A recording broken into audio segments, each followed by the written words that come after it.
You're listening to Were You Still Talking?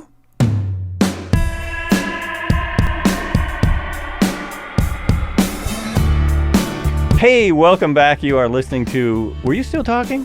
This is Joel Albrecht. In my studio today, I have Chris White, who is what do I call it? He is a mainstay on the audio video production media areas of Eugene. You can find him all over the place. He's worked for many different companies, and he has shown up on many sets that I've shown up on. These are things that you may never see, but we both worked on them, and we worked just as hard as if it was a hit movie or TV show. So it's really great to have him here. I know almost nothing about him, which is a fun thing to do on a podcast. I like to find out what people are like. I think he asked to be on the show, so I said, sure, let's have you on. Let's have a conversation. What's going on? Nice to have you here. Thank you. Yes, you know very little about me, and I feel like I know more about you because of times I've edited things you were in. So anytime I see you in person, I go, oh, it's Joel. Like, your personality reminds me of my father's personality, and it's one of those things that's like, whatever, you want me to go on your show? Let's go talk, but I always forget you don't see me as much as I see you, or I saw you, I do forget that people have to edit those things that I am in. Hours. I totally don't remember it all. Yeah, and then I'm sorry. No, it's not you. I actually one day would like to see you watch the stuff that we've done, just so I can see, like what you thought. Like, I would love. What is that show called? Blackadder show.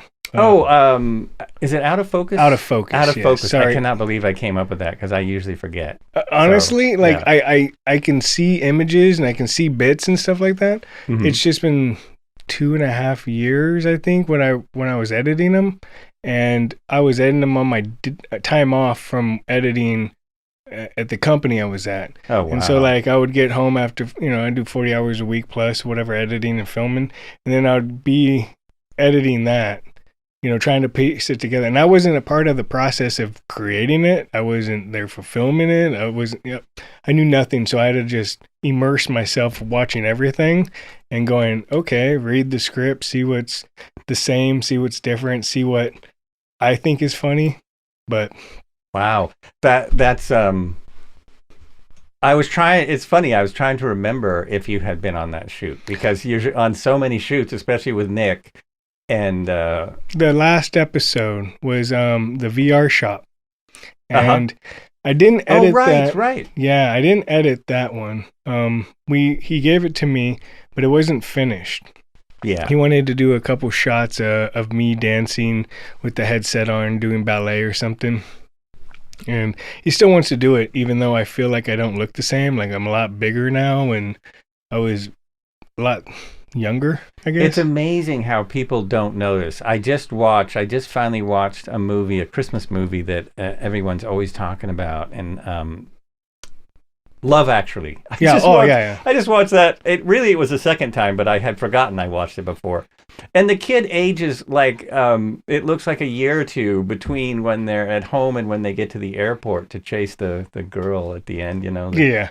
It's like movies. They really think no one notices. And I same thing when I was doing Out of Focus. We would do a scene, and then it would be months later before we did that scene again. And there's no way I look the same. I even saw in the few things that I saw. So for anyone listening or watching this, we're talking about a YouTube series that I did that it probably won't ever be seen. So we're talking about something I think it will be one day. Yeah? Okay. They showed the episode 2 at a festival, and people liked it.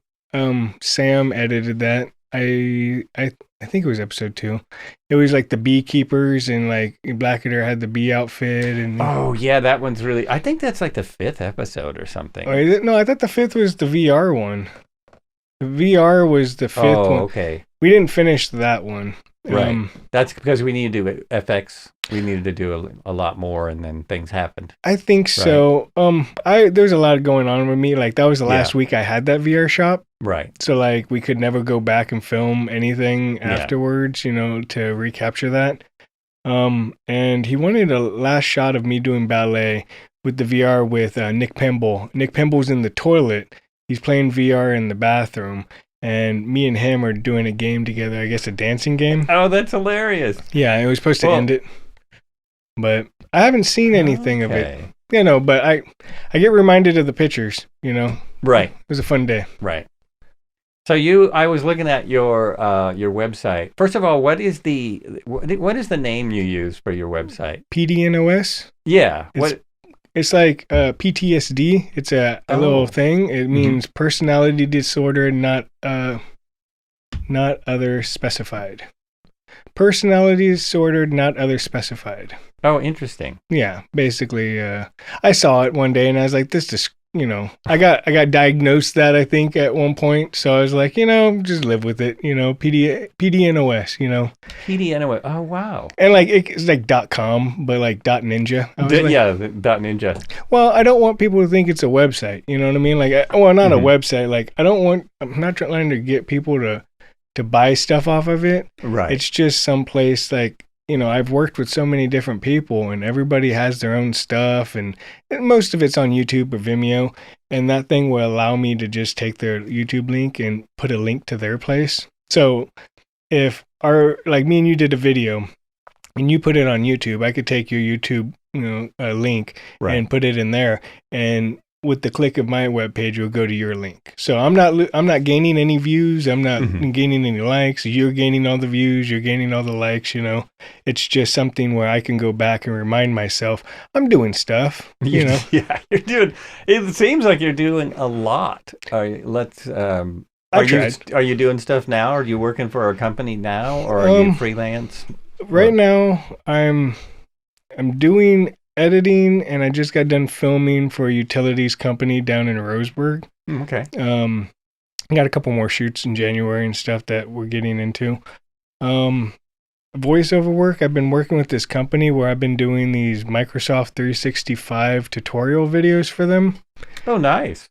Yes. I don't think I'm the greatest voiceover actor, especially for like tutorials, but I mean, work is work, and I appreciate any offers they can get, you know. If they like my voice, then so be it. Let's continue doing it. Well, yeah, if they like your voice. Yeah. No, but no one's hired me to do voiceover. I've applied for tons of things. I've never gotten hired to do any voiceover. I've done some here and there, just, you know, for films that I was part of. But you're playing yourself, and whatever. Playing a character. Well, yeah. I mean, like, mine is like, it's a cartoon. It's like, Microsoft 365 has loops. Come on, loops. You push play. You know, it's the directions of how to use. And I don't read well and I don't speak well. So it's kind of like, for me to do voiceover work, I'm like, okay, you know, like, I don't think this is my talent, but I'll do it, you know. But I've done a lot, you know. I did choirs a lot. I did dancing a lot. I did theater. I did video production. Like, so have you always done this kind of stuff?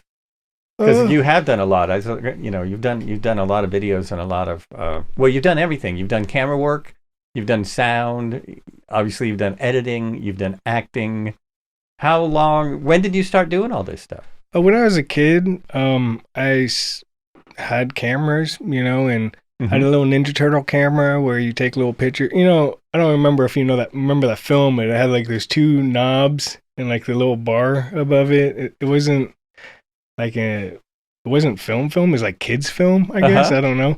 But I used to have one of those, and I would take pictures and take videos of my toys and put them together. And you know, that was middle school. You know, and I traveled a lot because my parents were in the military, so I spent a lot of time by myself with my cameras trying to capture everything I'm losing. You know, like, oh, I'm never going to live here again. Take pictures of whatever I can to remind myself, you know, I lived in Long Beach or Seal Beach or whatever you want to call it. And then, you know, Antioch, I live in Antioch, and then years later I'd be moving to another place, and finally I ended up in Oregon. You know, my parents retired, and you know, I didn't know what to do besides take pictures. They gave me a job. I got a job, and then I ended up in theater for like my senior year because I really was like, look at me, type person. I wanted people to notice me, and yeah, I wasn't good. I couldn't read. I couldn't speak well. People, I directed a play once. And I got interviewed by the newscaster, which was a bad idea. Really? And supposedly it was all over the news. And I said nothing. And it was just, yeah. People came to me later the other day going, my parents had no idea what you were saying. That's how bad I was, speaking to people, know. And then got out of it. My mom thought it was a dumb idea. Not a dumb idea. It wasn't logical to try to be in entertainment. And joined the military. I left, and I just never thought about going back to it. I had a video camera, so I videotaped, I took pictures in Iraq and Kuwait and Egypt, and, had a video camera for the Asian countries I was at, Okinawa and Singapore and all these places. So I kind of still liked it, but I never thought about it as a career. It was just something I always did, was take pictures. And I got out of the Marine Corps, and a couple years in community college, somebody's like, you really should do theater. You have that, thing.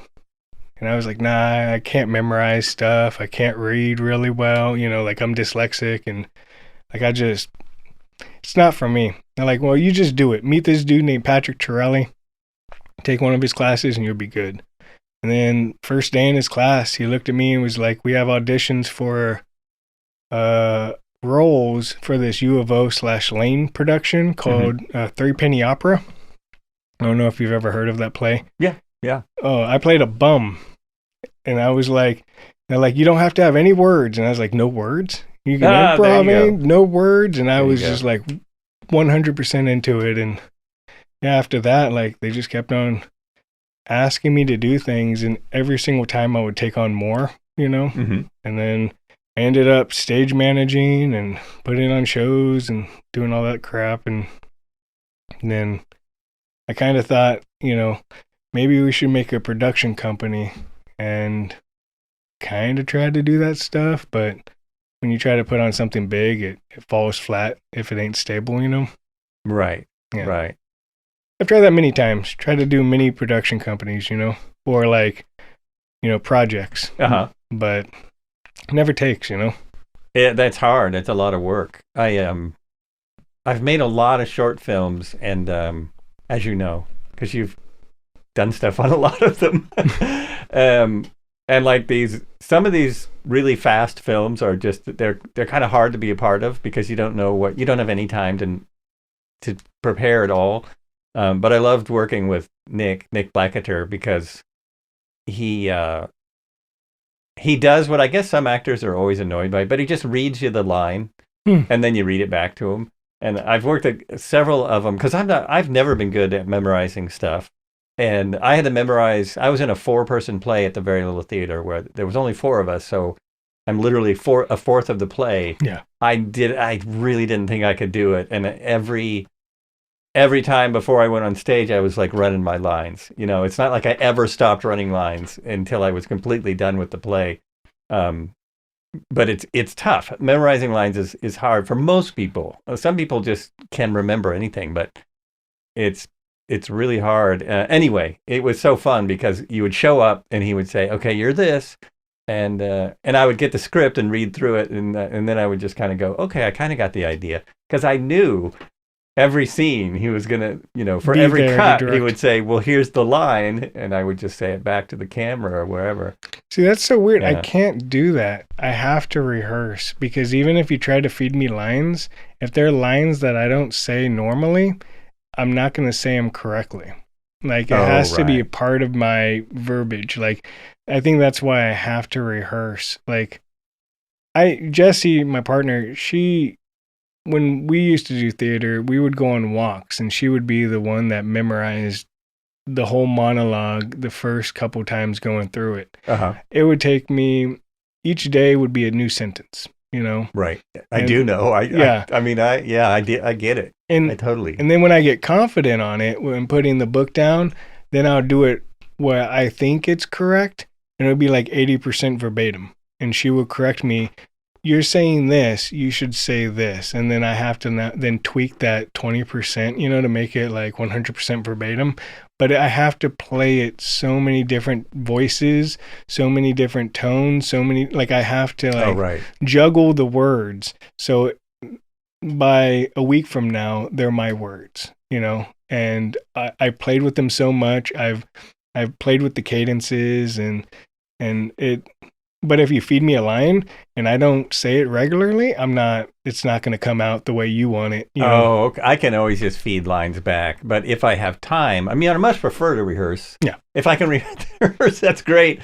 It's just done so many times when you shoot something. Because I've done educational films, I've done commercials, I've done these short films that we do. Even with Out of Focus, I knew not to remember the lines because they were going to change when I got there. Doing a series, I knew if I should remember the idea, but I know this is not going to be the line when I show up. It's very likely.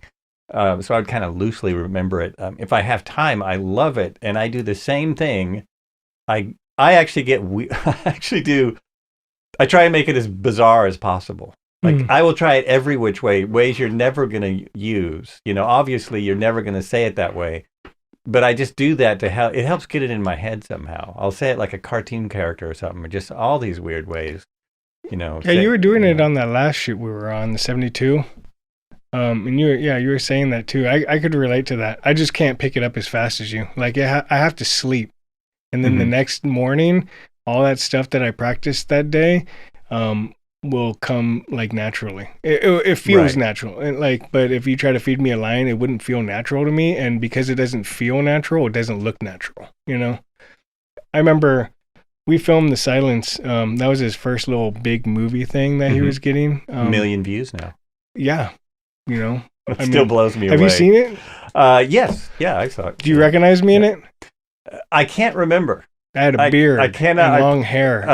My name was Ben Johnson. I called myself Big Ben Johnson. I had a leather jacket and backwards little hat that he put on. I was the friend who had the book.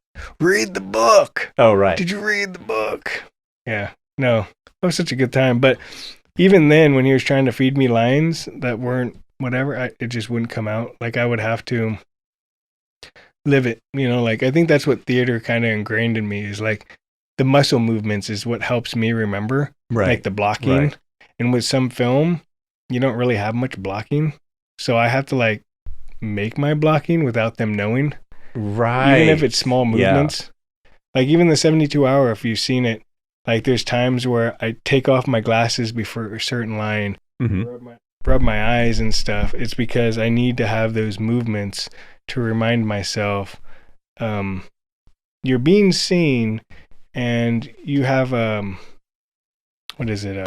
turns. It's your turn to say something and do something. Right. And then right. And so in between those things, I know my character is still alive, but it might be bad for the editor. The editor's probably thinking to himself, "Stop moving. Stop rubbing your eyes." But as long as I did it in every single line that was supposed to be, I would think it would be good for the editor because continuity would still be there. It's not just random.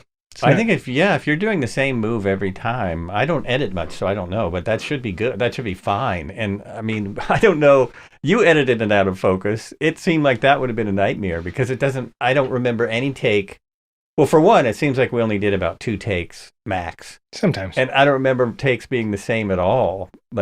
We would always be trying something new, so that's got to be tough. I didn't mind that because I felt like there was so many moving parts, you know what I mean? You just have to capture, put in the funniest of those, reactions of everybody. Mm-hmm. But I don't know. People sometimes like my editings. People sometimes don't, Some people get the jokes that I'm trying to hit, and some people go, well, it makes sense, but it, I don't think it's funny. Which, it's people have their own opinions. Yeah, everyone has their own opinion. I always thought it would be very hard to I see a lot of people, because we work sort of on, honestly, a small scale, you know, small budgets, small scale projects. And I see a lot of people wanting to edit their own, or always like they'll direct and they'll write it, direct it, do the editing.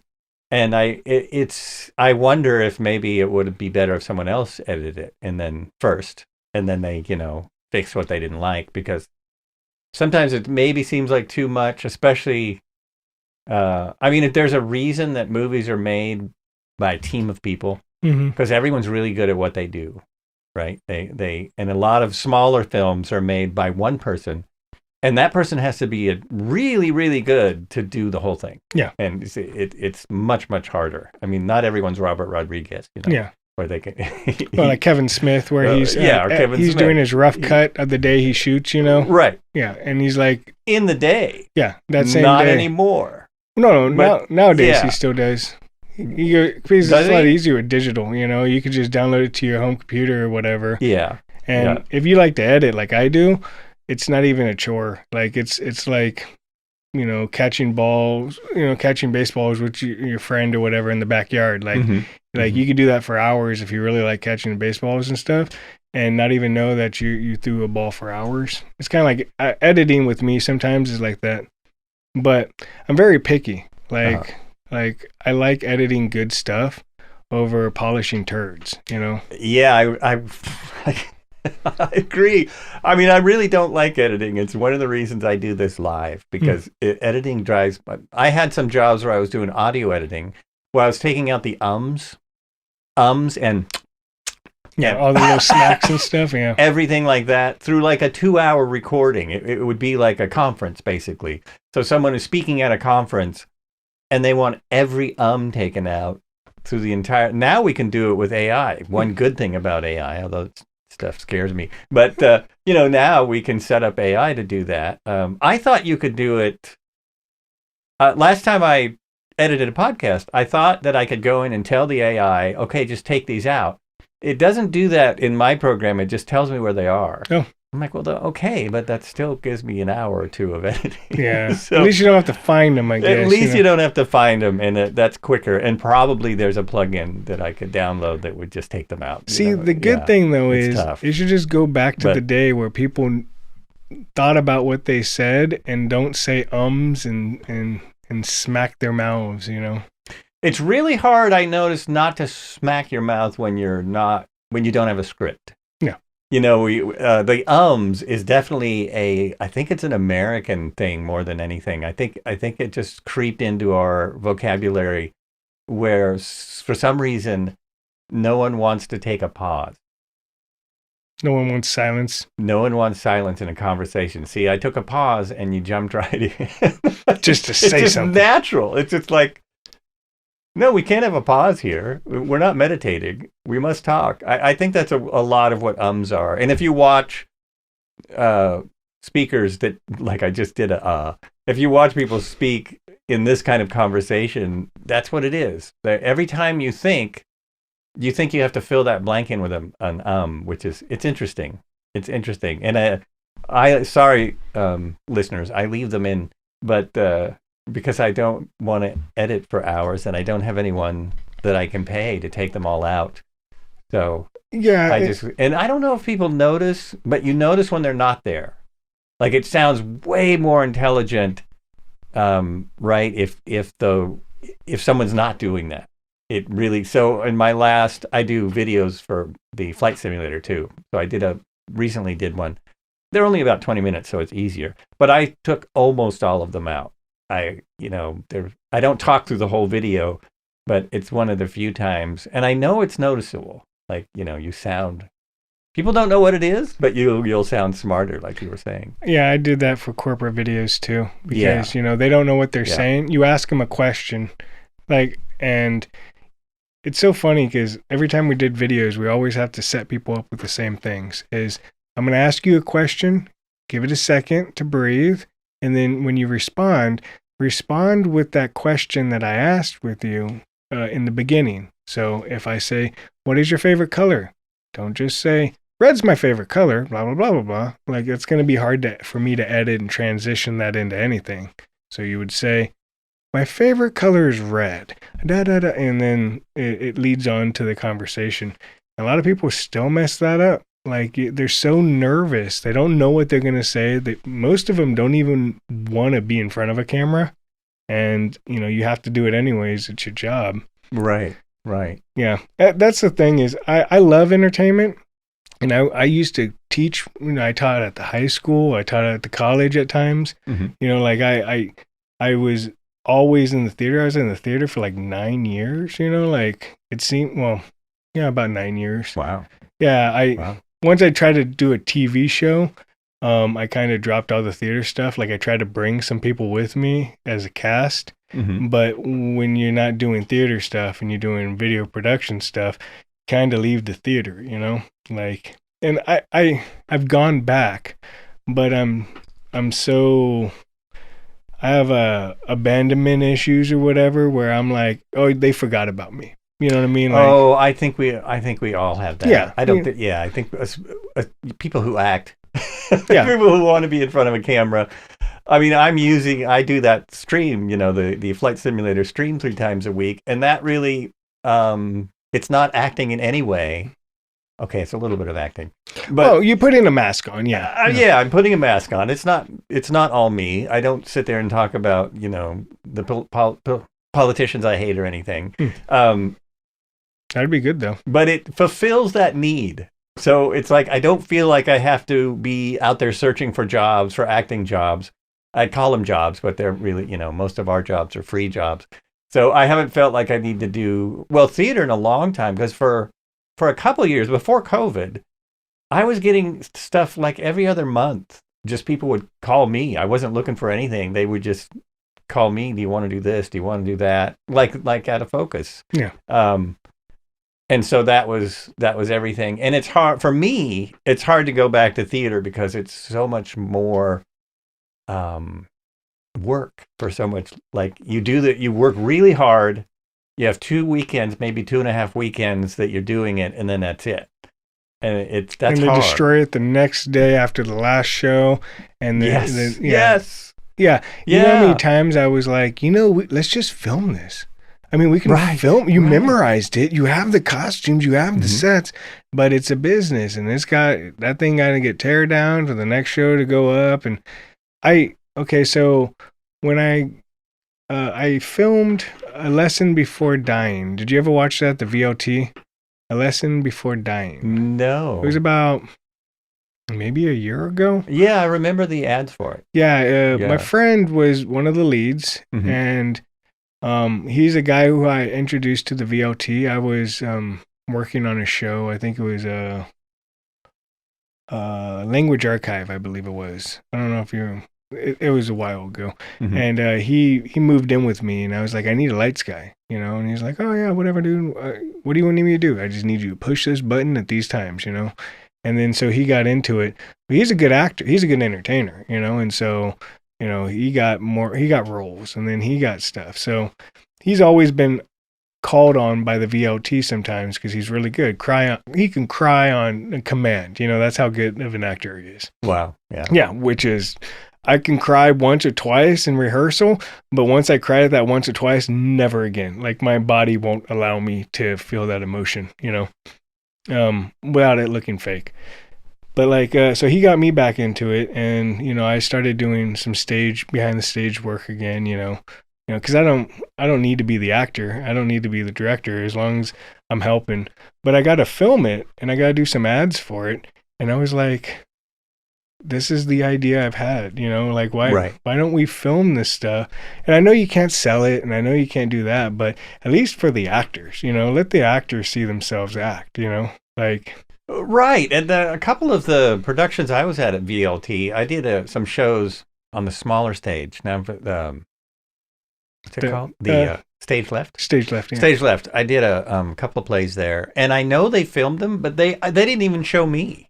Like, they filmed them from, and they are copyright. Like, the plays were, they were paying to do a production on stage. So I guess they were worried that they would, that someone would find out they filmed it, because I guess that's against the rules. So when they license it or whatever. Yeah, you're not allowed to film them. people film them in theaters for one day just to have a record. Hey, this is what we did. Right. And it's not like what I would do, like 5 cameras, you know what I mean? Yeah. Like, like an good actual lenses where like you cut, zoomed in on people so I can see their actual expressions. I tried like Hamilton. Yeah. And that was the example. Okay, so that was beautiful.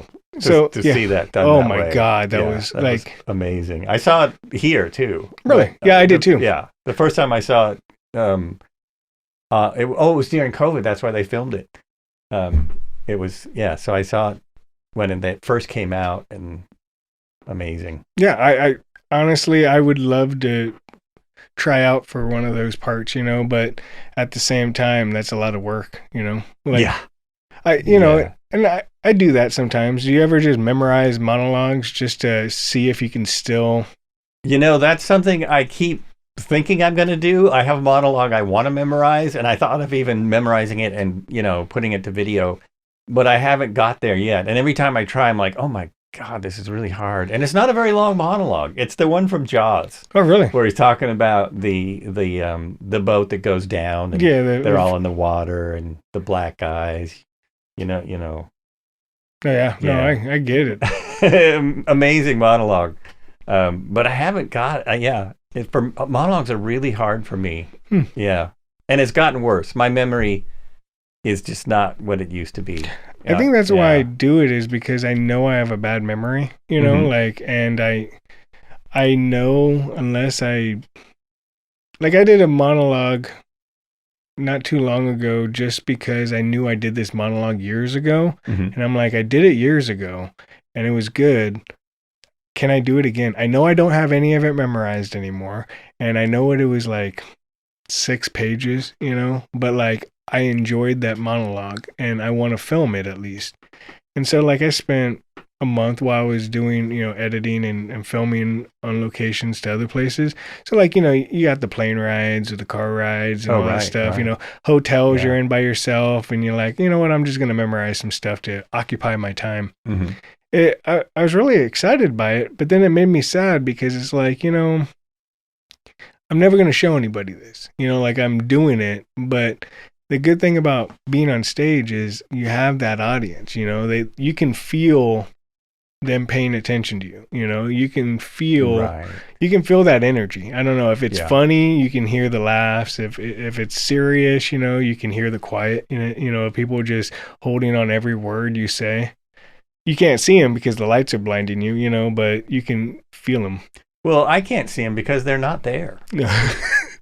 Because I'm a character man. There's no audience. but no, I know what you mean. You have that energy to feed off of. Which doesn't happen with taping things. But I really like the freedom that movies, I'll call them movies, they're really digital videos. I like the freedom that camera gives you because you can't talk like this on stage. You can't look straight ahead and say, I got to make some calls.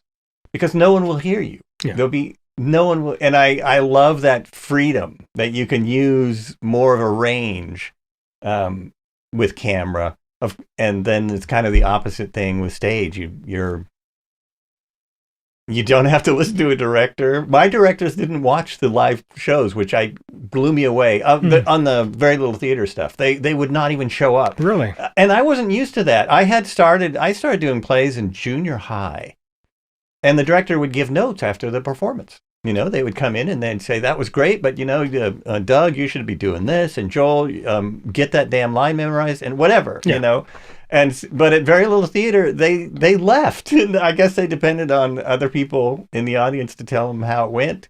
I was always shocked. Well, I think it's that idea is once the show's a show, my job is done. That was it, and it's your show now. Yeah, no, it's the stage manager. Stage managers is the one running the show now, and you guys are the ones in front of the audience. If you look bad, they're gonna show that you're bad. It was a lot to me. It was a lot of trust. At first, it freaked me out, but then I realized, okay, they're trusting us to do this, right? There's nothing they can do. during the show, when I screw up my line, they can't come up and help. So you can't call line or I'm nothing. just gone, Yeah, and I was never in a position where you could call line on stage after dress rehearsal. And going all the way back to remembering lines, we were talking about this a while ago, but every stage play I've done, when it came time, I mean, none of us want to put the book down, right? We never want to go off book, but every time that day comes, and with a couple directors, it came early. They're just like, no, we're not touching the book. If you need a line, ask. And it would always amaze me how much we would know. Not just me, but everyone in the play would be like really close. Yeah, like and, really right there. Just one sentence off, or like this one sentence stumbles them, Right. But once they hear it, they're like, yeah, I knew that one. Yeah. That always surprised me. It's like you usually know it long before you think that you do. Usually it's there. So yeah, I've been trying to get some of my monologues that I like into film that I do. Like I wanted to do a sketch comedy show, right? And my thought was, you know what I want to do? I just want to do a Shakespeare monologue and a sketch, and that's it. And so the 7 Ages of Man. You know what I'm talking about? No, I don't. I haven't studied much Shakespeare. Oh, okay. That's something I've missed out on. I assume everybody in Eugene knows Shakespeare, especially who's in the theater. Think, right? Oh my God. I was so against Shakespeare when I first got into it. I was like, I don't need this. But then I got into a Shakespeare play, and then I played another character and another one, and then I got into a Shakespeare company, and then oh, that's amazing. I mean, I was taken to Ashland plays when I was little. With my parents would take us down there, so I've always been a fan of Shakespeare. And I did Shakespeare. I did a class in junior high. I did a class like 2 or 3 times because it was an easy credit. We would just read Shakespeare. That was the class. That's cool. So we did that, but I was never in a play, and I never like most actors. Not most. A lot of actors they study all the plays because, and I could see why. There's so much depth in what Shakespeare. I mean, it's like poetry. Yeah. No, I liked it too. I don't know. It's just. I guess it's the people also who's in the play with you and the people who are making it happen, I've seen Shakespeare in the Park, and I know a lot of people who do that, and it's very fun. And the company that I later was working with or from, I don't know exactly, it was called Fool's Haven. I've heard of that. Yeah. I'm the mascot photo of it. Oh, nice. So I have, it was Taming of the Shrew, and she really liked the goofiness of my character. And I think she just used it as the logo. Right. Which is cool. I'm honored, I'm full. So, I mean, I love clowns and stuff. So that's cool. I mean, I like it. Like, I would love to do, all the world's a stage, you know what I mean? Like, in this weird, different way than it's supposed to be. Just to introduce Shakespeare again to a new crowd differently, Right. But never have. Yeah, sometimes I see a lot of productions in Eugene where they do a Shakespeare play, but they want to do it completely different. And it's like they don't always. I'll just say they don't always succeed. No, I mean, it's great to experiment, but sometimes I want to see the actual play done. Yeah, because that's hard too. Try doing the original play. You can do it in a different time period. You can throw it in a different time period. You can do all kinds of different things. But when people really change it, I don't know. It makes it hard. I have a hard time with it. It's weird because when they did Romeo and Juliet, when Baz Larsman? The Romeo and Juliet with Leo. When he did that, it was the play. The lines were almost verbatim. Really close. We did Romeo and Juliet in high school when that came out. And so oh, cool. We got to see line for line when that came out and see what they kind of trimmed out or whatever and what they kept in. But yeah, no. Yeah. Oh, right. Yeah, no, it was very close, and that was a good one. Yeah, they've been doing some, I think they did one with Denzel Washington not too long ago. I want to say, was it Hamlet? Oh, was it? I think it was King Lear. Yeah, something like that. One of the really heavy ones. Yeah. One of the really heavy ones. And those kind of parts always blow my mind that actors can do that. Talk about concentration. Now I'm forgetting his name. Tom Hardy. You know Tom Hardy? Yeah. He did yeah. What's that? He played in Bronson and Dark Knight Rises and yes. Yeah.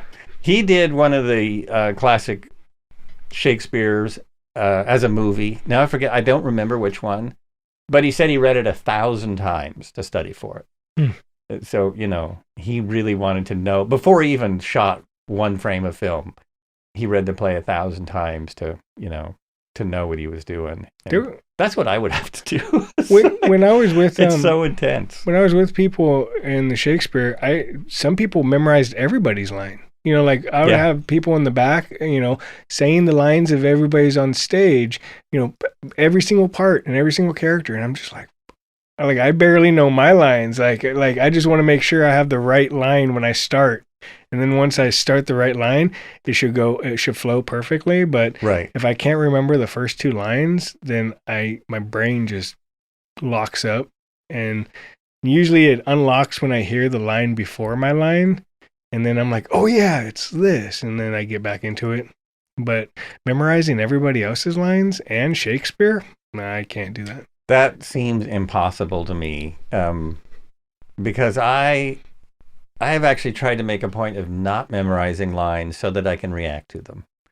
I feel like if I know their line, it's harder to have a genuine a response. Even when it's theater, I think it's hard in theater to have a response. To be in the moment, to respond as the character. And that's kind of always been my thing. I want to respond to the person. I don't want to just say my line because they said theirs. So, I try to... I'm listening to their lines every night, so I should know them. Yeah. But I make a point of, not really knowing those lines. Not trying to memorize everything they're doing. Right. Yeah. Let it be a surprise while you're also on stage. And, I get that. A lot of times, though, I was very busy doing other stuff. Like, I would help create the sets. Mm-hmm. So, they used to be... Did you go to Lane Community College at all? I did a long, long time ago, yeah. I went there for, a year. Yeah. They used to have a thing when I was there. It's called Spring Inspirations. And I think they kind of have it now. I don't know anymore because I'm not there anymore. But it used to be student-written, student-produced, student-acted shows. And there were small little... 6 to 10 minute little things, you know what I mean? And it had a rotating stage. And so there'd be a wall between a rotating, and then you would put one set on, it would go on, lights would go off, the stage would go and go back up. When I would do that, I would be in 2 shows. Wow. One, 2 different ones. And then I would also be doing the sets. So if I wasn't in the show, I would be moving the stuff and setting everything up. And then the show before mine, I would go down, get in my costume or whatever, come back up, get ready to hit the door right when, I got up. And it kept me not thinking or worrying about anything because I was constantly moving. But anytime I just stood around and did nothing, I think I got tired and bored, and so it would show on stage that I was just going through the motions instead of feeling like I need to get there now so I can do my lines. But I don't get that thrill anymore, and even if I do shows with people, they don't give me enough responsibility for me to be not bored, I don't want to say disinterested, but ADHD, I need that. You need stimuli. Yeah, I need something, and if I'm waiting around, I'm going to try to joke around with people. And being on set is not it doesn't work too good. Quiet on set! Yes. Yeah. Like the last time we did the film festival, when we were outside, every 2 minutes. Hey, you guys, you're being too loud. Every 2 minutes, that happens. It doesn't work at all if you're doing a play. I don't do plays because I'm really paranoid I won't be able to remember the lines. And I don't like, it's really big-headed of me, but I don't like small parts. And, I could do a play that didn't have very many lines. I could do a part. But that always it seems like almost as much work, and then you're not getting to perform as much. You have to start in the beginning and be at the end, but all that middle part, you're waiting around, taking a nap. Right, you're not doing anything. Yeah. Yep. So you got into theater in high school. Junior high, actually. Junior high. I did my first very little theater play when I was 14. Oh, really? 14, American Primitive. One of the guys who did in that play, he was doing sound. I think he was directing it, actually. I think he was directing it, but he also did sound. Like he was like you. He was doing a ton of stuff. And he was missing an arm. And you might know him later because he was the one-armed man. In The Fugitive? No, in the Northwest series. Northwest series. Yeah, with it was a murder mystery. It was a really different TV. I'm totally forgetting the name of it now. I thought maybe someone would remember. But he was known. He was also known as the one-armed man in that. He wasn't really known at all until he did that part. He also became the head of SAG in Portland. Oh, really? Yeah. Oh, gosh. With Laura, the Laura, this blonde girl named Laura was the one that was murdered. She's murdered in the beginning. You're talking about like Twin Peaks? Twin Peaks. Okay. In Twin Peaks. That's what I was thinking you were talking about, but I didn't know Twin Peaks was, I didn't know where it was filmed. I knew it was in like the Northwest somewhere, but I just... It's either Oregon or Washington. It's in I can't remember the exact town, but it is nearby. It's near Portland. I think they use Portland for the production stuff. Were you a big Twin Peaks fan? I've never watched it. I tried to go back. I tried to watch the new one, and then I tried to go back and watch the old one. Like, I love what they're doing, but I'm totally honest with you, I fall asleep. It's not your thing? No, I love it, but the music and the whole, like, pace, it just literally puts me under, like I'm hypnotized. Yeah. I just nod off. I don't know what it is. I think it's brilliant, but I nod off, so I haven't ever gotten through it. I never really watched it when it came out, but then when I saw it later, I recognized a lot of actors. I was like, wow, they're young, and right. That's the thing. But I never finished the series, and I never saw the new. Mulholland Drive was supposed to be like a Twin Peaks movie. I didn't know that. Yeah. It's David Lynch, and if you notice, the characters are somewhat like the characters in the Twin Peaks TV show. It's weird. I don't know. But that one doesn't put me to sleep. Yeah. That's it's a Hollywood movie. That's a lot more interesting. I think David Lynch is in one of the Jay and Silent Bob movies. Yeah, probably. You ever watched Jay and Silent Bob? Yeah. I love Kevin Smith. He's one of those, he's just counting money. He's like on the set. Oh, it's a Jay and Silent Bob Strike Back. Yeah, and he's the director, and he's Chris Rock. Just leave me alone, and he's counting money. I think that's him. Oh, man. I don't know. Maybe. It's funny. I think he's in it somewhere, probably. Yeah. I recognize his face, but I never was a big David Lynch fan. I'm not saying I don't respect his work or, you know what I mean, like Dune and all that stuff. I just, I never really followed directors when I was young. Oh, did he do the original Dune? Yeah, I believe so.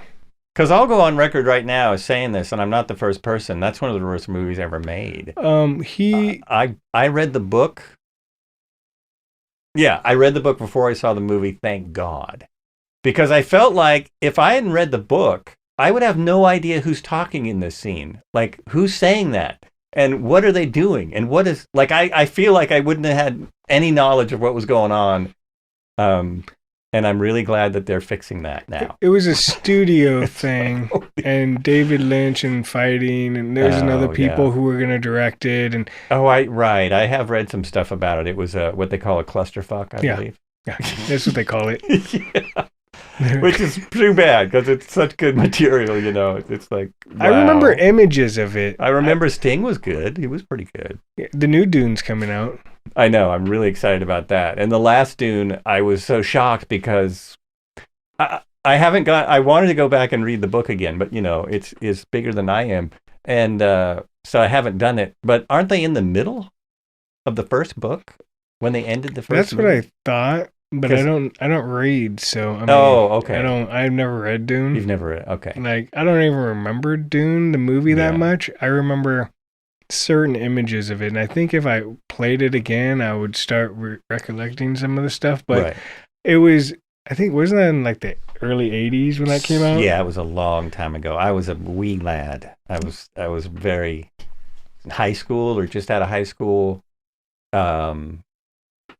Yeah, and the new Dune it's just so much better.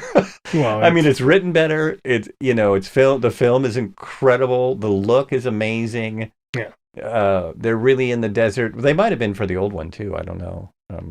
Yeah, we actually went on the flight simulator. We went to the filming locations, and it's just like it's amazing. So is it like Google Earth in the flight simulator? You can go to places that are actually. Yeah. It's the new one. It doesn't use Google Earth because it's Microsoft, so it uses Bing Maps. Oh, okay. Which isn't as good, but still, it's photogrammetry. It's called, so it's photorealistic. So you can go to places and recognize them. I mean, it's not perfect yet. I don't think it'll be very long before you won't be able to tell the difference between a simulator picture, and a real picture. I think it's really close, and people do take pictures from the sim and Photoshop them just a little bit, and it's like really hard to tell. Well, at first I didn't know it was Really a hard to simulator when I watched your stuff, and I was like, Oh, really, wild, like, wild. I mean, Yeah. I want to say it looks real, but at the same time, it doesn't feel real, And then, Mhm. and then, you look at the things as simulator, and you're just like, oh, okay, well, I mean, I guess the graphics are getting better and better, throughout time. Yeah, that sim. For people listening, I do a stream where I fly Microsoft Flight Simulator around the world, Flights with Joel. And when that came out, it blew a lot of us away. There are still people who think, oh, it's a POS because the planes don't fly perfect. Like they don't, this or that isn't perfect, or this isn't perfect, or this sim's better. But they do surveys, to see who's flying what simulator. It's a really small market as it is. Like they're bragging about the fact that they've sold 1 million copies, whereas other games have outsold movies. They've sold hundreds of millions of these of real, really big games. Sell just so many. Anyway, when it came out, many of us were blown away. And there's a lot of technical glitches, but it's like it just looks so amazing. Yeah, it's addictive. Yeah. Do you ever fly drones or anything in real life? Like, I have flown an airplane. Oh, have you? I have a pilot's license. Ooh, okay. I was wondering if that was the thing. Is when you do simulators, are you trying to go up in the planes? Are you trying to? Well, now when I do a simulator, it's really for entertainment and for hanging out with people on Twitch. That's why I do it now. When I started, I did it because I felt like I wouldn't have the money to fly helicopters ever, because it's over twice as much to fly in helicopter as a plane, and I really liked helicopters. So I started simming to play around with helicopters. Well, that's not true. I started even further back where it was all wireframe almost, and I just wanted to land on aircraft carriers. So that was like it was a combat sim, and you could go around and fight, shoot down planes. All I wanted to do was land on an aircraft carrier because that was the challenge, and it was pretty interesting. So then I just started playing with helicopters, but there was a point where I got some extra money, and I said, I want to get my license. My dad started his, and my brother started his, and they never finished. And I just was like, I'm going to do this, and I did use the sim a lot. It didn't look like it does now, but it's still, my instructor would know when I'd practiced on the sim. He's like, yeah, I can tell. He'd say, I can tell you've been practicing on the sim. Stop looking at the instruments and look outside. That's awesome, though. In the real world, you fly out the window until you're in a commercial jet or something. But yeah, so I did get my license, and it was amazing. When did you get it? It's been over 10 years now, 11 years So you've been ago. doing it for, you at least had your, you've been interested in this for. Oh, I've been interested in aviation since I was a wee lad. I was one of these kids that could name, by the time I could drive, I could tell you what airplane was flying over. I can't really anymore, but it's almost always a 320 or a 737. It's only like two. Do you go to air shows? I've never been to an air show. I love air museums. So I go to air museums. I'm going to one pretty soon. But I still have not been to an air show. I want to. Hmm. I just haven't gotten to one. Like I almost went this year to the McMinnville. But I wonder, I feel like after the first hour, it might get a little old. I don't know. I don't know. I've been to some when I was younger. Uh-huh. A guy I used to work with, he loves going to air shows, and he's all about them. And I'm Right. like, I as an adult, I don't know if I'm that interested, you know. But at the same time, I've also seen and done a lot of things where it doesn't excite me. Like a lot of things don't excite me. Like, I mean, uh, I've done stuff where maybe I'm just not maybe I don't want to say immune, but like I'm just not interested, in just seeing things. I'd rather do them. I think that's what like being on stage is. I'd rather, instead of being an audience member, I'd rather be in the cast. I'd rather spend all those weeks rehearsing so I can get all this energy out and get whatever out of me. So if I'm playing an angry guy, I get to yell and I get to, get that out of my system, and people will applaud it instead of get mad, Like I was in the military, so like I have a lot of aggression in me, so I mean like being on stage is I get to get that out, but being as an audience member, it's like, I'd rather be on stage or do something else. I think that's a huge part of acting, personally. I mean, there are a lot of corporations and stuff who send their people to acting classes, to like learn acting techniques for different things, especially for sales.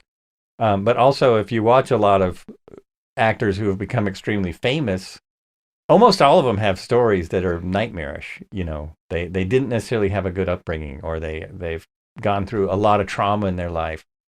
And it's really therapeutic, I think, to act. I find it extremely therapeutic. The same with drumming.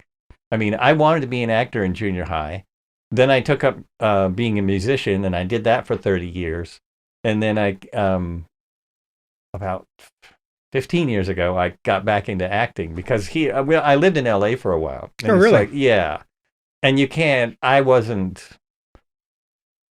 I think I was on the level as far as abilities, but I was not on the level as far as drive and what do they call it? Thick skin.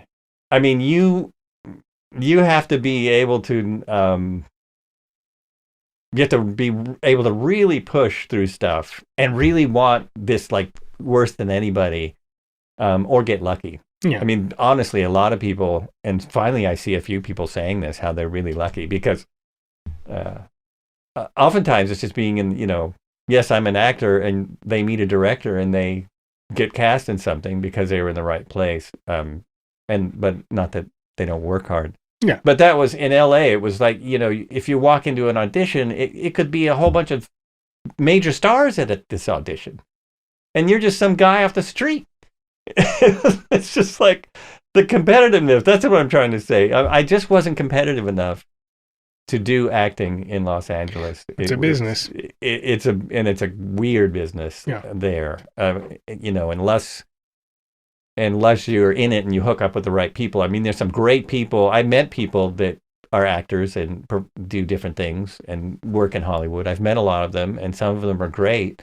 And if you get on the right, if you get with the right group of people, of course it's awesome. But that's luck of the draw, I think. Yeah, I didn't have the competitive will, but I was fine playing music because as a drummer, I'm like hiding in the back.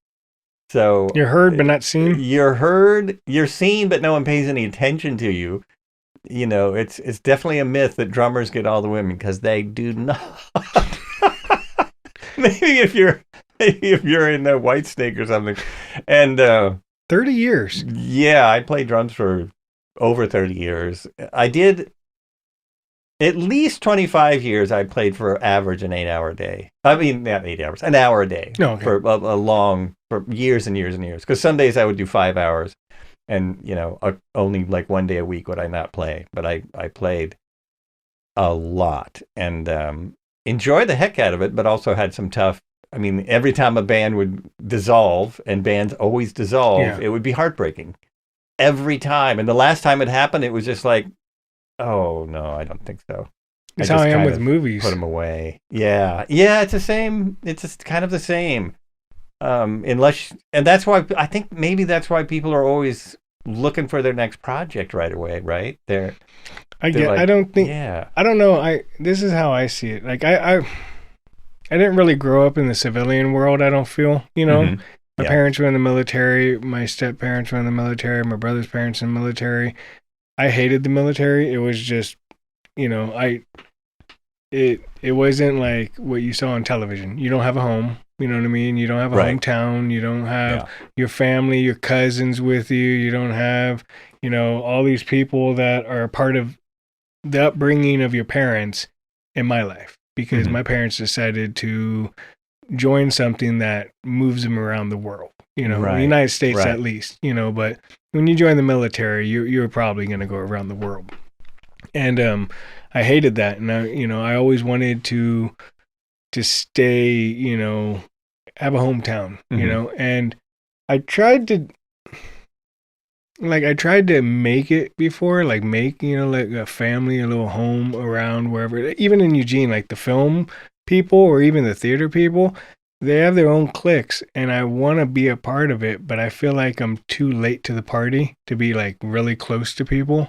Like everybody has their high school friends and everybody has the people that they've known since they were kids. And I know them now as an adult. And it's like, there's certain bonds you're not going to get past with other people, and maybe they're already on their guard because they've met people before that have talked a good game and then never delivered. And a military person, I felt like I was always trying to work on a team, like it was always a team sport. Even in the military, like you had platoons and you had squads and you had oh right, companies and everything's like you work together. When I got out finally and I started living on my own and I started meeting civilians on their own, like going to community college and all this stuff, I realized it's a lot about individuals instead of teams. And I was always in this portion of you're not going to do anything big unless you work together, like that's really, it's hard not to get out of something if you're not having a group effort. Like to do it by yourself, you're going to have to scam a lot of people to get them to do the things for you, and right. then you're going to leave and you're going to get prosperous most likely, and all the other people are going to be like, well, what happened? I lifted you on my shoulders and you left, and it's just it was very weird for me. And so hmm like at a point after getting burnt many times, I felt like I just had to stop. It's like I don't want to make another band, like I love playing drums, you know hmm what I mean? Like I'll play drums by myself. You know what I mean? Maybe one day at a party, somebody will have some drums, and I'll play some things for you. But to commit to make a brand new thing, to make 12 new songs, to go out into clubs together, and to maybe even travel and play, it just seems way too much now. Like I'm too old, I'm too tired. Like I've been burnt. We never get past an album. You know what I mean? Maybe we might make an album, but after there's so much bad blood behind that album, I don't even want to listen to the album no more. Oh my God, I totally know. I do know. Even when it ends, I mean, there's several albums I'm really proud of, and the people I'm still. I mean, I'm not in contact with them, but I don't have any hard feelings about our time together. But it's just like it always ends so quickly, and so you're in a band, and suddenly someone goes, "No, I'm not going to do this anymore. I'm going to." Raise a family or some crazy thing. And it makes sense Yeah. for them. Yeah. It's just like, but we just put 5 years into this or whatever it is, sometimes 10 years. And I did at one point just decide, whatever, I'm going to just do it for money. And literally, so I would just get into bands that were, that had gigs that paid. So cover bands. Now they call them tribute bands. When I was younger, it was cover bands. But so I did that for a while and actually enjoyed the heck out of it. It was fun. It always felt a little better when, even if you got $20 at the end of the night, at least you got paid your gas to get there and stuff. And I mean, I did the videos I did on YouTube. It was really just to release, just to be doing something Yeah. You know, you said you saw some of those videos. Mm-hmm. It was just like, well, I've got this studio and I really put this together to do an album. And then, you know, I haven't had much of an opportunity to do that since. I have done a lot of overdubbing drums, or I was. It's been a while, but for a while I was working with a company that did mastering. And we did a lot of projects where I replaced drums, and I thought that was fun. And I did it right here, and it was always sound way better, you know, than their robotic track. They would just have a track that was there for the song. Yeah. So that was a lot. That was a lot of fun. I did enjoy it, but then I got chronic pain issues. First my shoulders, then my back, and that really put me out. It really put me out of it. I have just recently started to work through it. Like, I found a book that's really good. I can't even remember the name of it. I wish I could, because I would say it on the podcast. I'll put it in the show notes. But it's about how most chronic pain is in your head, and it doesn't mean you don't have pain, because your brain will make pain. But they're doing studies with MRI. Is it MRI? Brain scans. They're doing brain scans on people to find out like different levels of pain. And like when you just broke your arm, for instance, and it hurts really bad, and then normal pain, normally that'll go away in so many weeks, right? And you'll be out of pain. Well, for people with chronic pain, it actually moves to a different part of the brain, which shows them, okay, the brain is not coming from an injury. I mean, that's not where it's coming from. It's still pain. Your brain's still going, you hurt. But it's not an injury. So that's helping. Just knowing that is helping, and working through that book is helping, where I can actually talk to the pain and say, you don't exist. You're not real. And it's working. So I might get back on the drums. Yeah, like I made some drum hits for my stream. Oh, that's nice. That I play.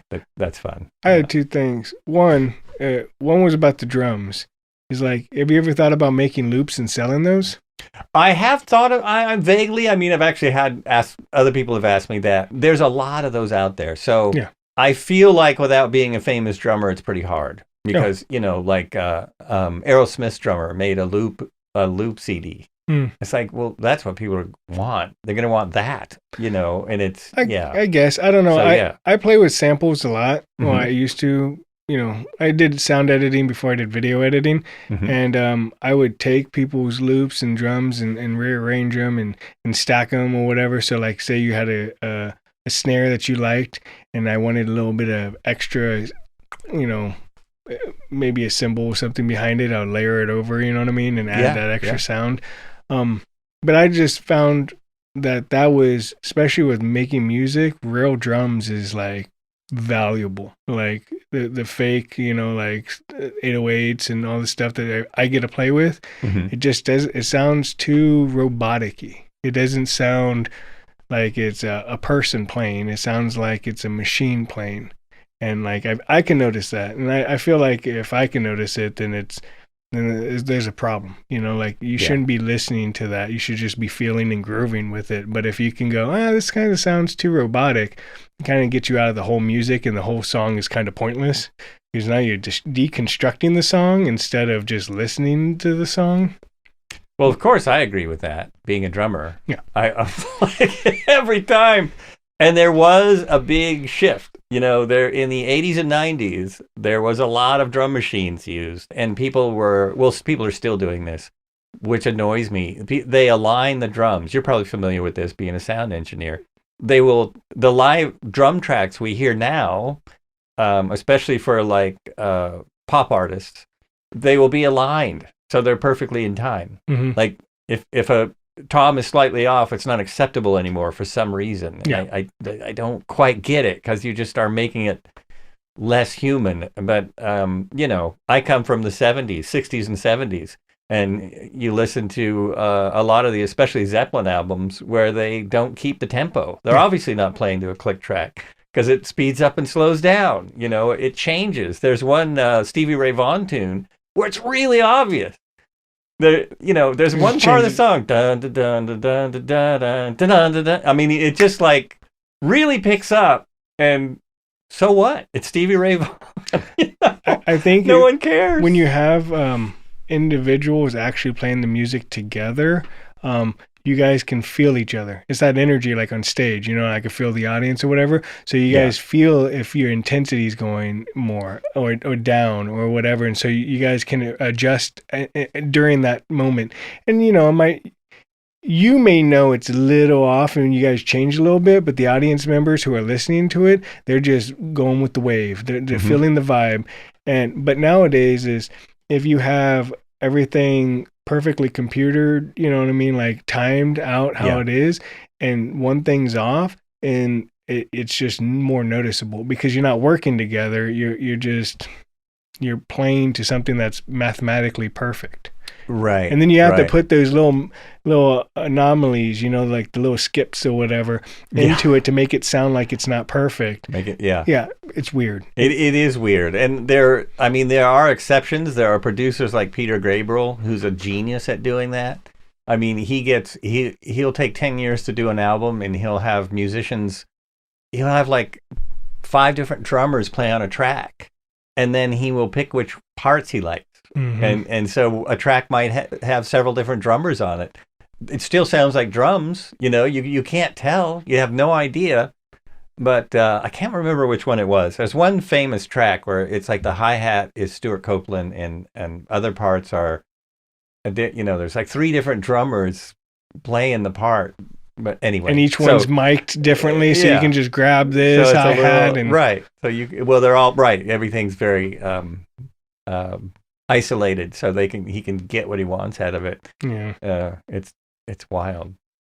Perfection, Yeah. Like that with technology, how it is in computers, things get better and better and better, and so everything that's not the standard now looks off. Like, have you ever tried to watch like 80s TV or 90s television? I can't even watch current TV. Well, I am so like, after watching shows like The Sopranos and Breaking Bad, and even maybe Game of Thrones, where they're like a film, and then you try and watch something like, at least for me, I try and watch something like NCIS, and it's just like, this is really bad.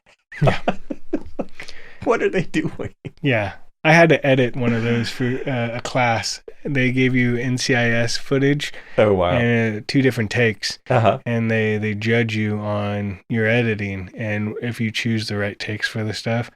And, I tried to, throw both takes in to like make continuity still work, and it worked, you know what I mean? But it wasn't my class and it wasn't my grade, but, as an editor, I like to just, I could do it. I can add both of these type of, cuts into it. And it was like a 95%.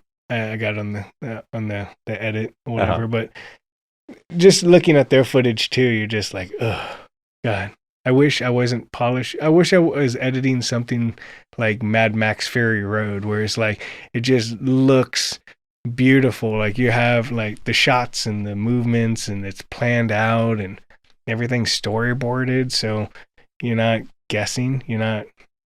I've asked a couple people doing their small films, and you were talking about that before, how in the military, you feel like a team. On big films, you have to be a team. Yeah, but you're getting paid. If you're on a film with a budget, you have to be a team. If you're not on the team, you're gone. It's not, films aren't made with 2 or 3 people. They're made with hundreds, films and TV. Yeah. And there was a TV show shooting in Portland that I heard from many different people that worked on it, how terrible it was to work on. And I just thought, why do they keep doing it? Was it grim? No, Grimm was awesome. Grimm, I heard the opposite. I knew several actors that worked on Grimm and some people that did effects or some other work there, and they all said Grimm was an amazing set. It was the one with it wasn't supposed to be Portland. It just Portlandia? was being filmed in Portland. I didn't know anybody on Portlandia. I can't remember the name of it. It was like these team of people that solve problems.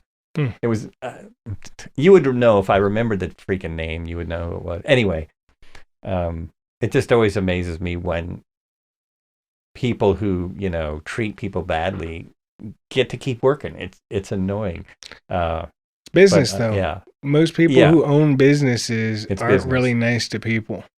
Like I've noticed that sometimes you can't be nice to people because, I don't know.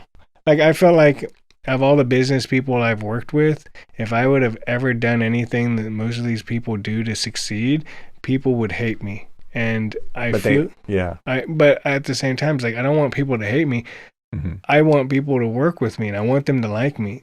That's the theater part of me. Is like, I will do it for free as long as we can get it done and we can complete it and then grow from it and keep on moving on. Yeah, I've tried that many times. I've tried, well, I'll work on your stuff, but one day, hopefully you'll work on mine. And then whenever it's my turn to do an idea, I just don't feel it. I don't feel like doing that. And it's like, well, I didn't feel like doing yours. Right.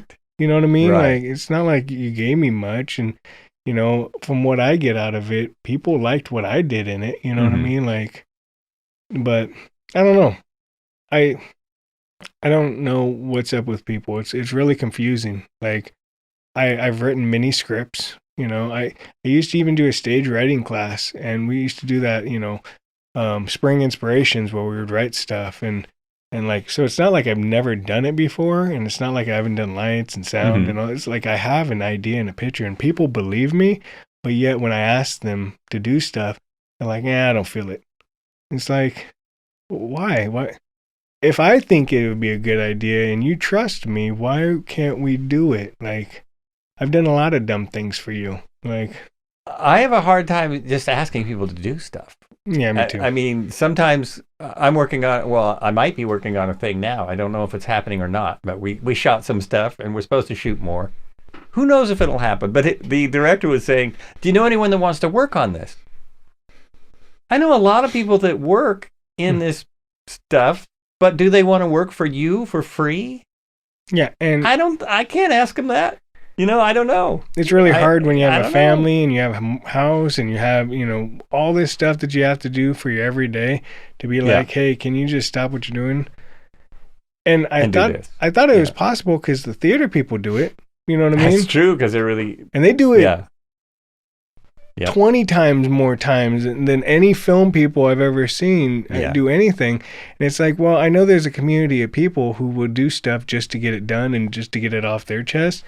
But like, to move that over to film, I thought it would be easy, but it was extremely hard, I think it's tough too, because like you say, business. I mean, film, you are like, what are they? I don't know. In theater, they know they're getting nothing out of it, but the experience of theater, they already know it. And most of the theaters here, like Lane and like Very Little Theater and like the 5 other theaters, OCT and all them. All those guys, they've been around forever. Right, so they have a lot of backing behind them. I mean, you can show up to those theaters and pretty much everything's there, and you can go to work. Yeah, and they're even paying for the plays and all that kind of stuff.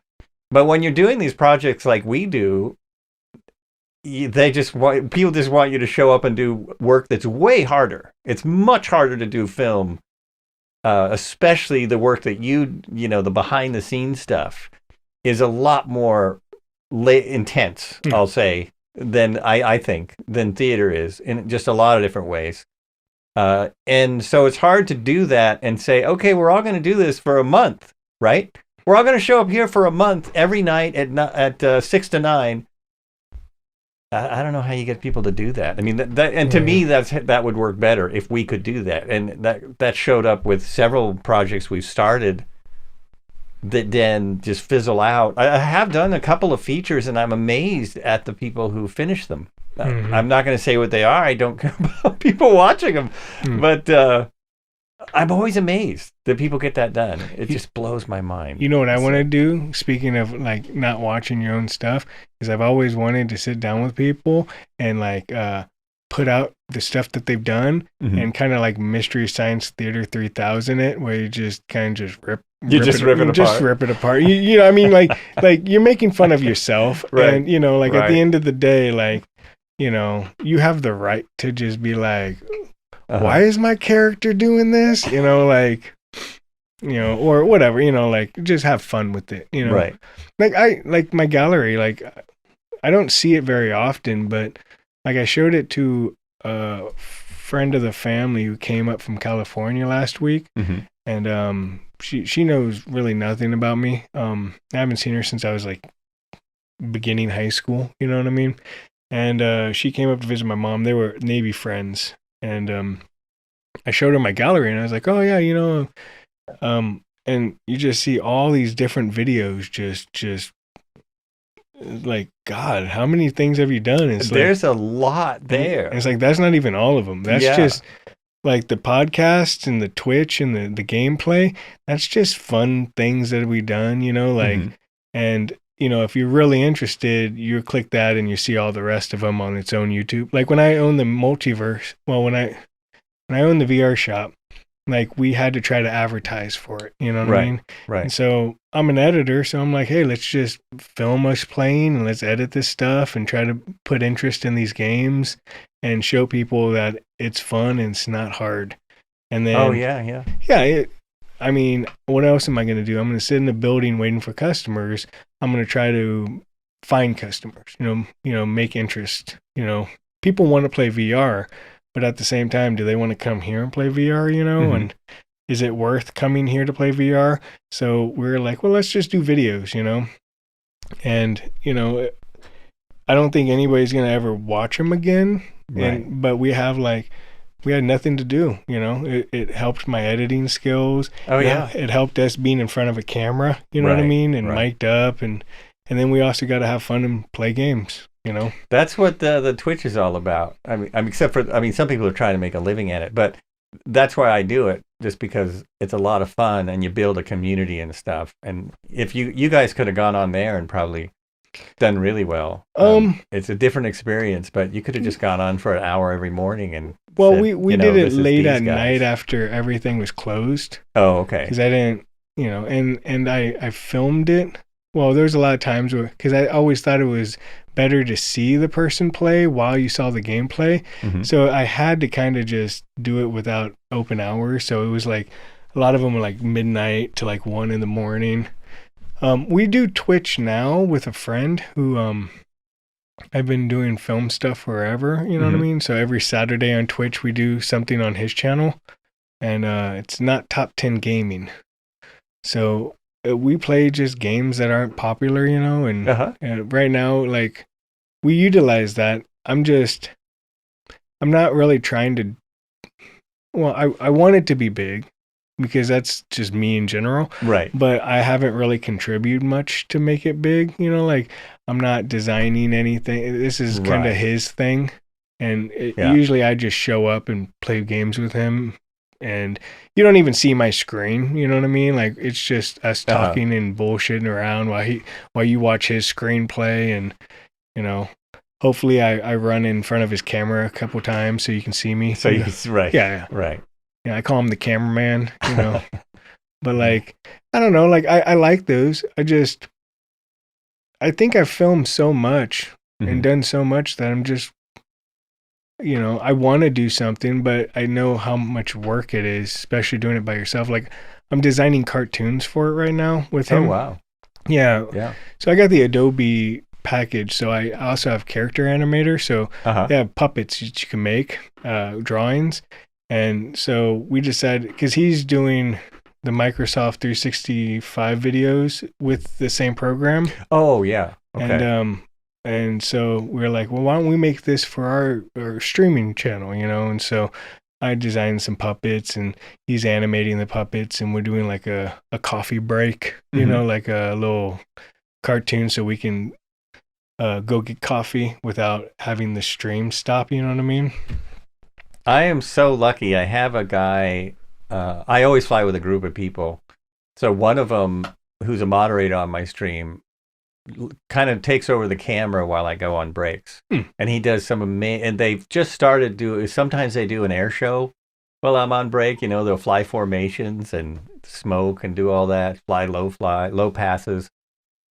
So I'm really lucky to have, it's really amazing. So does the game, the simulator, have multiple people in it? So like if I wanted to fly at my house on your simulator thing, we can both fly? Yeah, that's what we do. Oh, that's awesome. That's why I do it. Oh, that's awesome. Because I got bored flying alone. Yeah. So when I got bored flying alone, first I did YouTube videos. it was like, oh, I can make some videos. That'll be something to do. And then when I found Twitch, I don't remember how I found it, but I saw a lot of other people doing this on Twitch, and I thought, well, this is kind of more interesting than a YouTube video because other people can talk to me, and on the chat, and it's just more, and it's live. So when I screw up, everyone gets to watch.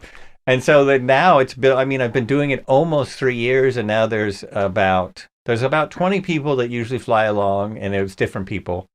And 20 to 40 people watch, which is awesome. Compared to 3 is huge. It's huge. There was 3 when I started. Yeah, if you can continue to get at least 20 people per view at live, you know what I mean? Like that's impressive in my opinion. Like, because it will always grow from there. If you can keep people's interest, then they pass it along. I didn't know you did Twitch. What was your handle? Flights with Joel. Flights with Joel, okay. Twitch.tv/Flights with Joel. Yeah, I'll put that in my phone. Oh, I thought you had seen, I thought that's what you meant. No, I saw it the You saw the YouTube stuff, yeah. I do those completely different. I do those more like, showing off a plane usually, and I edit those. I saw a Hilo a helicopter, one of them, I think it was like a yellow one. Probably the R66 that I just did. Yeah. The new one. And so those are harder because, that's what I love about Twitch too. It's live, I just go. Do you record your Twitch? I do. I don't have to record it. They keep it. Oh, I was going to say, because you can put it on YouTube as well. I can, but it never does much on YouTube. Oh, does it? So it's kind of different. I just do it as different things. Once I get larger, maybe people would watch it. But I've put a few up when I did, because I tried to do beginning lessons for imaginary helicopter pilots, and nobody really watches those. It's a whole different marketing thing. When I put up a video as a YouTube video, I don't know, it's a different audience, and it's just now gotten to where most of the people who watch like that helicopter video are from Google. So because I put enough of them up, I guess the YouTube has finally went, oh, people might be interested in this, and they put it in their recommendeds, and you can see where people are coming from. So it's just now getting to that point, but I still. Do you ever put ads up? I don't. No. I have a lot of opportunity to advertise on Twitch. And if you're not subscribed, they will advertise to you, and they give me like 3 cents for an ad, something like that. It's better than YouTube. YouTube gives you nothing. Yeah. I have to have 1,000 followers to get a dime. Oh, yeah. On Twitch, 50. Yeah. That's why. One of the reasons I did it, I'm like, well, at 50 followers, they'll start to pay me. I think I'll try that. Yeah.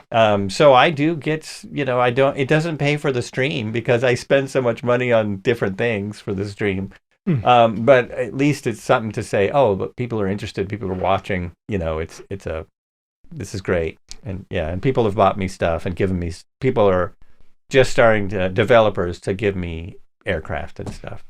That's cool. Yeah. So I checked that out. I only go onto Twitch with people that I know, and I don't look around. You know what I mean? Totally know what you mean, because if you look around, it gets weird fast. Yeah. So and there's things that I found that like fast. DJ Jazzy Jeff will play. You know what I mean? His turntables, and it'd just be him rocking with his turntables and music, and it's like, oh, that's cool. I'm glad I found that. Right. Well, like Timbaland, he would do a class on Twitch back in the, I don't know if he still does it. Oh, yeah. But he'll teach people how to record and stuff, and then he'll judge people's stuff live stream, and he'll just be sitting there while somebody controls a lot of the computer stuff for him. Oh, right. And then because he's massive. Yeah.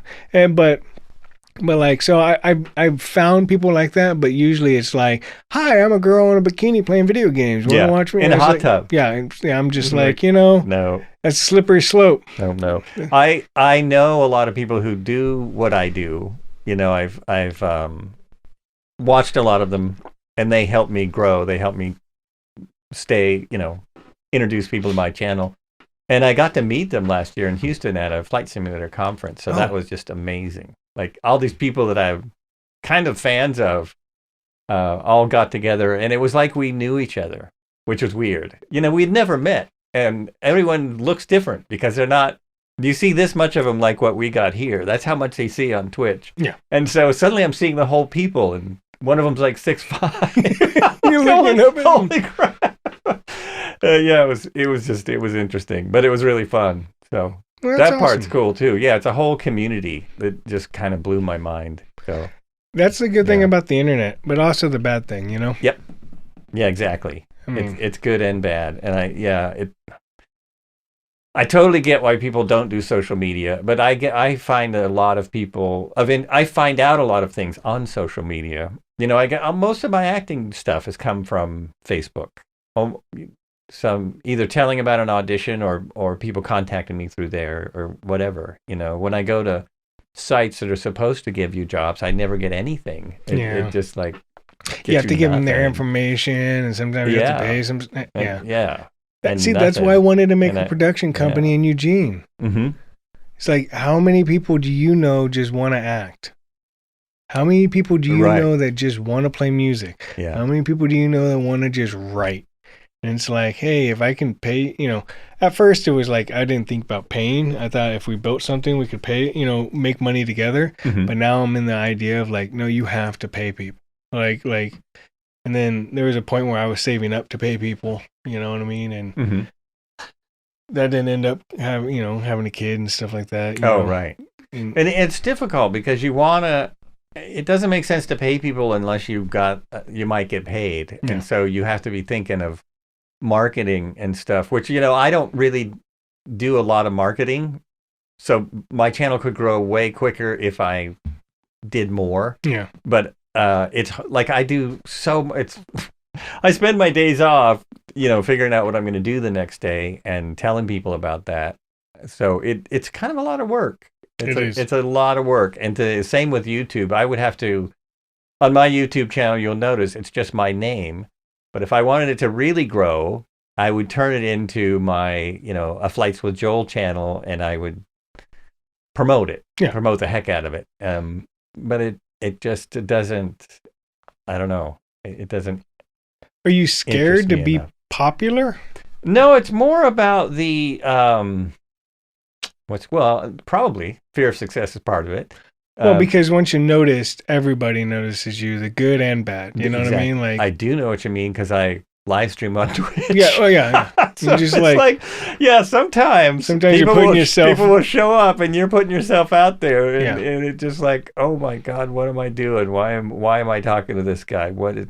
Yeah. That's how I feel sometimes. Yeah. I think that's why I don't try to promote myself, is because I don't want to be a target, and I know whatever faults I have, and so I know if I know my faults, then I don't know how visible my faults are to other people, and I don't know how people will respond to me. Like in high school, people bullied you. Well, I don't know about you, but people bullied me, and so the idea of being invisible was a lot better than being noticed.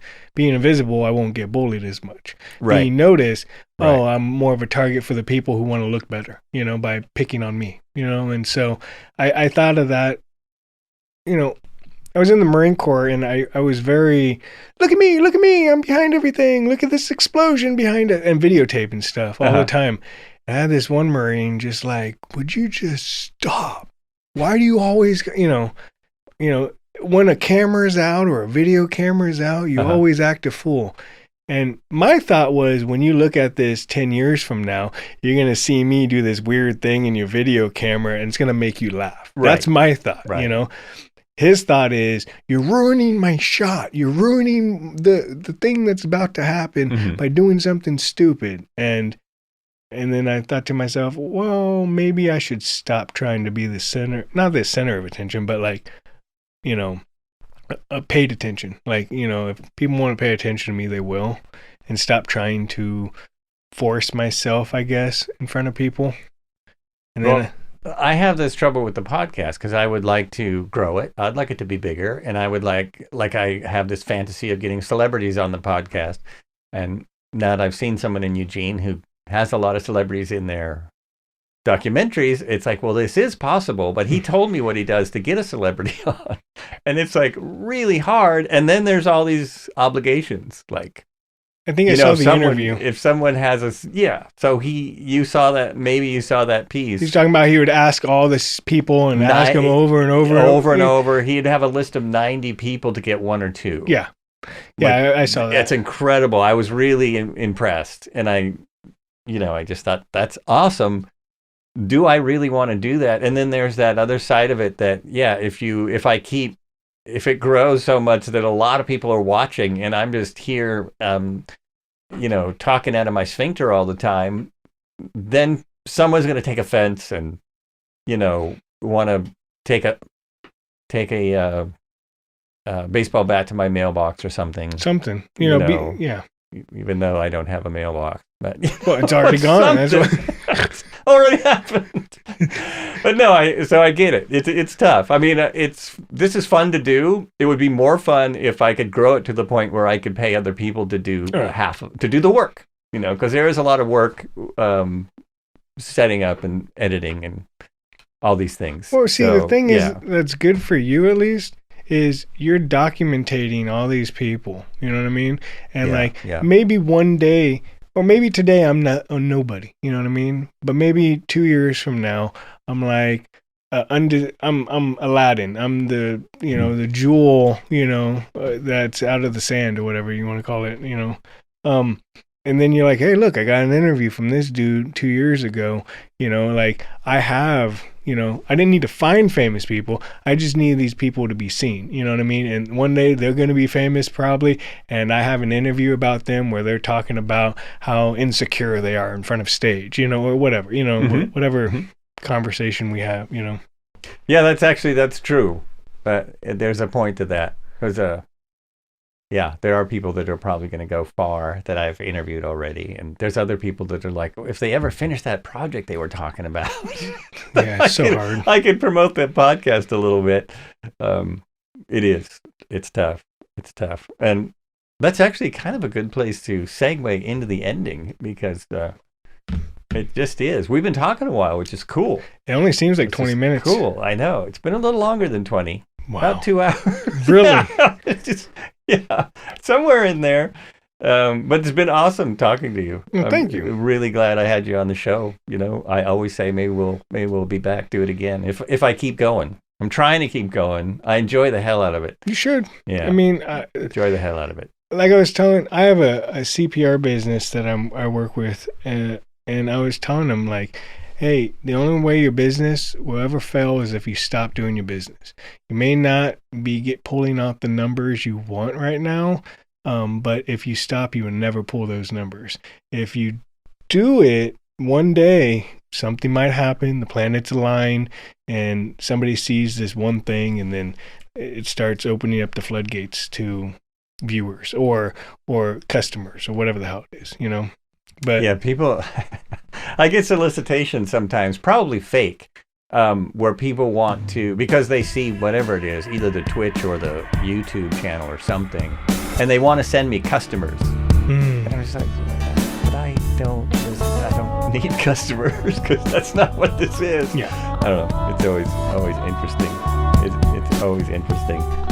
All right. Well, we're going to wrap this up now. And I'm going to say, you've been listening to, were you still talking? This is Joel Albrecht, and I've been talking to Chris White. Sorry. It's like White Christmas. It is like White Christmas. Thank you so much for coming on, and hopefully I will be back again soon. I have a lot of ideas for guests, but I don't have anybody booked yet. But I'm going to try and do more podcasts in 2024. That's one of my goals. It's not a resolution, just a goal. Thanks for listening, and as I always say, be good to each other, and be good to yourself.